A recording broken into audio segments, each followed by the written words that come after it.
Welcome back to Partnerships Unraveled, the podcast where we unravel the mysteries about channels and partnerships on a weekly basis. My name is Efe and excited to introduce today's special guest, Jessica. Jessica, how are you doing? I'm doing great, and I'm excited to be here and chatting with you.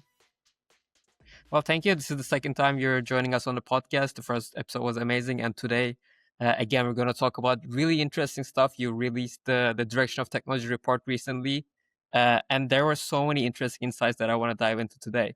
Maybe for those who might not know who you are, Jessica, could you give us an introduction? Tell us who you are, where you're coming from. Yeah, sure. So, Jessica McDowell, I lead our North America marketing and our digital strategy at TD SYNNEX, and so I am responsible for our strategic go-to-market, our partner enablement, and really our marketing efforts in the region. And I'm also responsible for our commercial digital adoption strategy. And my focus is just to provide better customer experiences through things like increased personalization and digitalization, really working to equip our partners and our coworkers with all the skills and all the tools that they need to succeed in this modern marketing era that we are encroaching upon. And I've been at the company for quite some time, and I previously led our security and networking business for the better part of a decade. And there I was responsible for business development and vendor management across those two sectors. Awesome. For a really strategic person like yourself, Jessica, I want to start with the big picture. Yep. Because I saw that in the report that you surveyed over 1,400 partners across 40 different countries.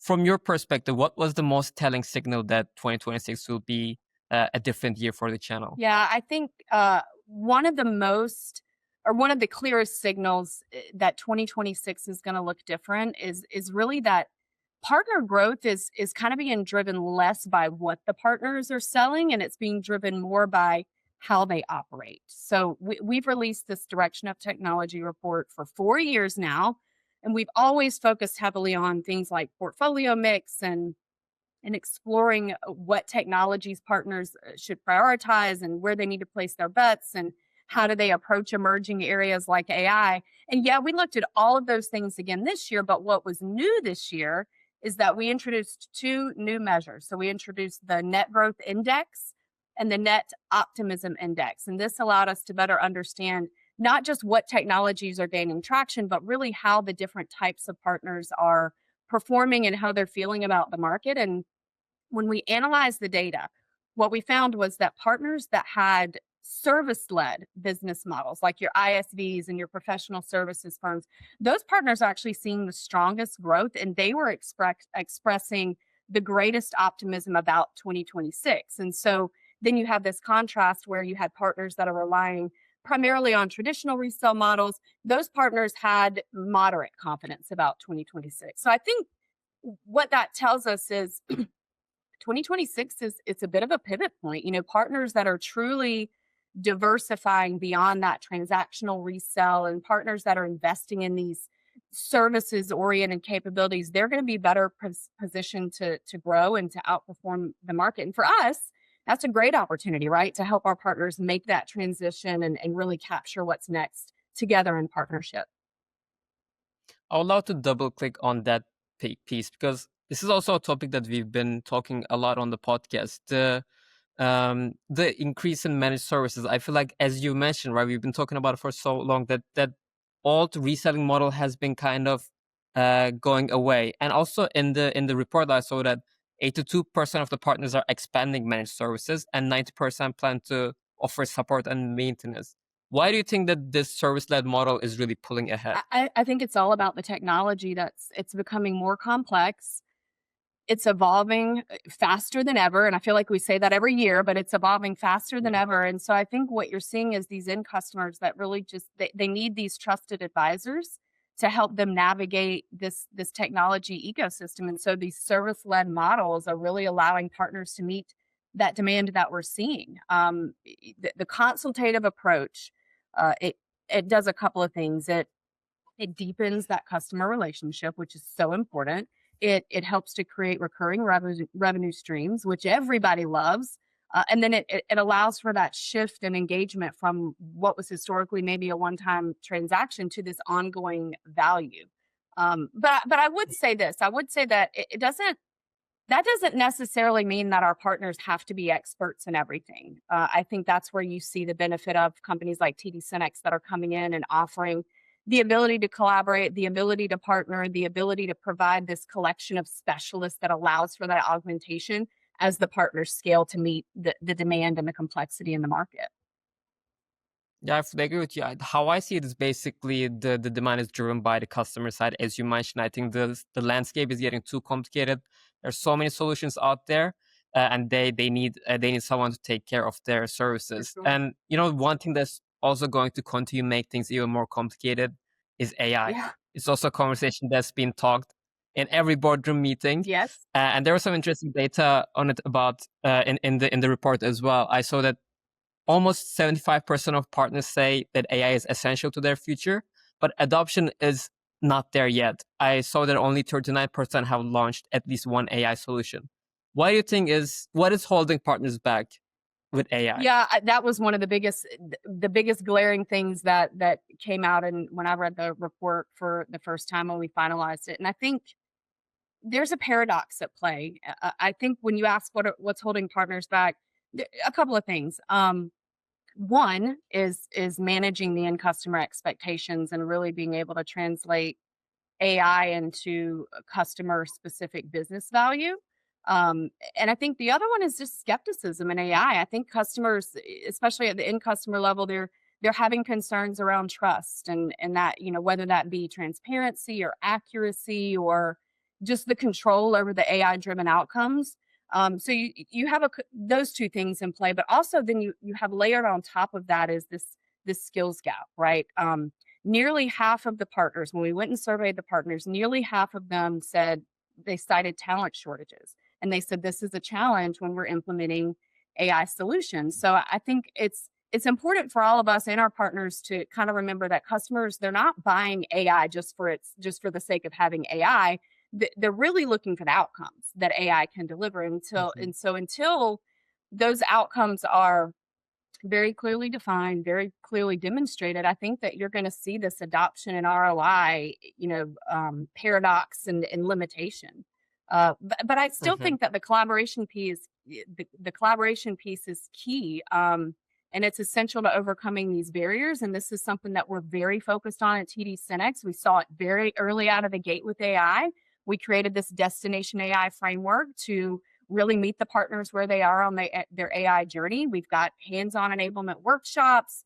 We've got our destination AI practice accelerator. We've got game plan. We've got practical tools. So we're really surrounding the partners with tools to help them go in and deliver the outcomes and deliver something that's tangible to the end customers. But the talent shortage, Yeah, I the think skills gap is it's not getting any. The gap is only widening at the rate of acceleration with the technology.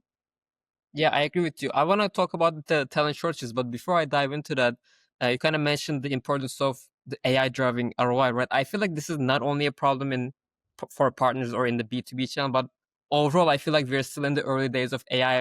We're also really big companies like Gemini, ChatGPT. They're still like thinking about how we can make this profitable, right? AWS, they're still thinking about, okay, we still need to figure out how to make it profitable. And I feel like one of the areas that is going to be really transformative is Oh cybersecurity. yeah. I also saw in the data that almost 60% of partners expect AI powered security to be the most transformative use case. Do you feel like this is the area where you're going to finally see some really strong tangible ROI? Yeah. Well, let me first say that cybersecurity is near and dear to my heart. I spent a decade in that business at TD SYNNEX. So I do think that the AI powered cybersecurity, I do think it's poised to become a growth driver for the industry. I think as we're seeing the threats become more sophisticated, the demand for these advanced security solutions that leverage AI capabilities, that's going to increase. You've got a huge market opportunity. You've got the 5-year CAGR is somewhere in the 25 to 30% ballpark. So I think this it does position AI as a critical component for partners that are looking to differentiate themselves in what we see as a very competitive market. Yes, I think cybersecurity may very well be one of the initial areas where AI is able to come in and prove clear ROI for the channel. but it's also part of a broader shift, right, to these AI enabled technologies. I think the AI is not a standalone. It's not AI in a silo. It's becoming this foundational thing that we're seeing across the entire technology stack, and security was and remains foundational as well. So you're seeing those two worlds merge very quickly. And so I do think that it's a great opportunity for growth and ROI on the AI side. Yeah, those two words are merging really quickly, and it's kind of making things a bit more complicated. And that's why we need smart people to build those programs and manage those programs. And as you mentioned, the talent shortages, I feel like is a big problem. Always come up in conversations lately. Maybe question that I want to ask is how are like high performing partners, what are they doing differently to overcome this skill shortage problem, like to all the partners that are listening to us? And also it's not only on the partner side, I feel like vendors, I think it's on all sides that this is a problem. What do you think, like the businesses who are kind of high performing in this matter, what are they doing differently? They're being intentional. They're being very intentional about ecosystem collaboration. They're being very intentional about skills building. It kind of goes back to what I said earlier about you don't have to be an expert in everything. Um, so it's about being intentional on where you want to build your skills, but then also forming partnerships with organizations that do bring deep expertise in some of these strategic areas. It allows our partners to expand their offerings. It allows them to move faster. It allows them to stay competitive without being so constrained by talent availability and so constrained by trying to do everything themselves in house in terms of specialization. So I would say that's certainly one area is the collaboration piece, but also it's prioritizing training and upskilling. The world is changing. We have to make time. We have to make time to train. We have to make time to upskill.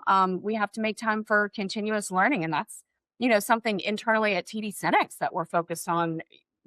Always have been, but even more so recently. It's this continuous learning, making sure that we're keeping up with the trends, making sure that we're looking 10 steps down the road. And I think that's going to be critically important for partners. Yeah, I fully agree with you. And one thing that is kind of making me worried, and please let me know if I shouldn't be worried about this, but like the the kind of disappearance of the entry level job, do you feel like that is because how I view it is like we have entry level jobs that they will develop into those people will like develop into leaders of the futures, and I feel like especially the last few years you've really seen that like going away. Do you feel like is this the time to think even more about like training our employees to really grow their skills? Because I feel like since we are not going to have a huge cohort of new joiners to the industry, that's what I expect. Do you feel like now is the time to even like double down on training? Yeah, yeah. So yes, to answer your question, but I think that the definition of what's entry level has changed. I think it's just evolved with technology and the rate of acceleration. Um, so yes, I think that what was historically an entry level job description, I do think that's changed. I think the bar is rising, and it's we kind of talked about this at our Inspire conference back in the fall. One of the comments that was thrown out is that even our kids right now, they're being trained and they're learning. They're being trained for jobs that don't even exist yet. So I think there's a lot of unknown. I think there's a lot of uncertainty, but also I think there's so much opportunity. So Yeah. you can't wait. You have to get skilled up. You have to train. You have to take every opportunity and every advantage of training opportunities. Yeah, I feel like, we all have to be on our best game. And I also saw in the report that another reason why we should all be in our best games, I feel like it's getting competitive out there, especially for partners. In the report, I saw that 75% of partners view increased market competition as their top challenge. How is this kind of the reshaping go-to-market strategies or partner? How will this like reshape how partners are investing into their go-to-market? Because also in the beginning of the conversation, you mentioned that if I remember correctly, it's not what partners do it, it's how they do it. I feel like there's has to be operational excellence Yeah. that partners have to really invest in. Absolutely. I think I think it's table stakes, but I think the table stakes are being elevated, just like those entry-level job descriptions are being elevated. I think the bar just keeps rising. I think that partners have to be able to adapt really quickly. The market dynamics are changing, the customer demands are changing, technology advancements are changing, all of those things. So the ability to adapt, I think, is going to be really important when we talk about the competitive pressure that we're seeing. But yes, to answer your question about operational excellence, I think that there's a large increase in the need for partners to really digitalize their efforts, to streamline their operations, to enhance that customer engagement, to to facilitate very efficient service delivery. And that, we launched at TD SYNNEX, we launched Partner First, which is our unified digital experience platform. We launched this last year. And it's because we know that partners need to embrace this digital transformation. And we wanted to make this effort easier. On the flip side of that, you have a pure digital model, and then you have a pure human to human model. And our partners want different things. End customers want different things. Some end customers want that strict human to human engagement, and some of them want a purely digital transaction. And so we and our partners need to be able to offer both of that. So, both options, kind of a hybrid approach. And that's what Partner First does for us. And that's what we're really encouraging our partners to embrace, is how are you going to digitalize your efforts and your engagement with your end customer community? Yeah, yeah.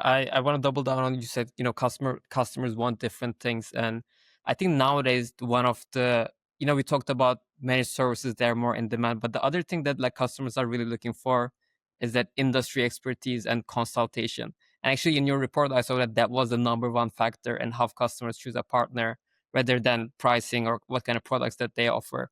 What do you think this signals about, how partners need to show up in the market now? Yeah, a couple of things. I think it's one of the first things that we talked about, right, was this shift towards expertise over products. I think the fact that industry expertise and consultation, we saw it emerge on the direction of technology report. I think that fact that it's emerging as a top priority for customers, it does signal a fundamental shift in how partners have to position themselves in the market. The customers, again, are increasingly looking for these partners who can provide specialized knowledge and insights that are just their unique challenges, right? It's not a one size fits all. Everybody's different. So that shift towards expertise over products, I think, is a huge signal that's showing up in the market right now. And I think specialization also builds trust. So I would say the ability to build trust is another big signal that we're seeing. And when partners are able to demonstrate deep and specific knowledge in industries or technologies, and it allows them to provide this tailored solution that the customers are really looking for. But then also, I think that there's an opportunity to dive a little bit deeper into vertical solutions. So honing in on particular sectors, that allows partners to really differentiate themselves from competitors. It's about finding that niche in the market, and what are you really, really good at, and you hone in on that, and then you leverage your bench, and you leverage, companies like TD SYNNEX that are providing that bench and that staff augmentation to cover the rest. Yeah. So is it fair to say that partners who try to sell everything to every kind of customer is not going to be successful in 2026? They need to pick a lane and really specialize in I that. think pick a lane for now and then build on it. Yeah. I think trying to specialize in everything is gonna water down some approach.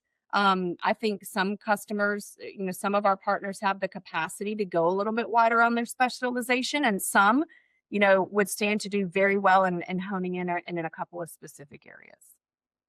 Yeah, I agree with you. But I know some people are listening to the conversation and they think to themselves, wow, this is such a value-packed conversation. I can listen for hours. But the good thing is they can actually access the report Yes. and read more in depth. For those who are listening, where can people access this report? The best place to go is tdsynnex.com. We've got our newsroom there. You can go to news.tdsynnex.com and you can find the report there. But get in touch with us, tdsynnex.com. Get in touch with us.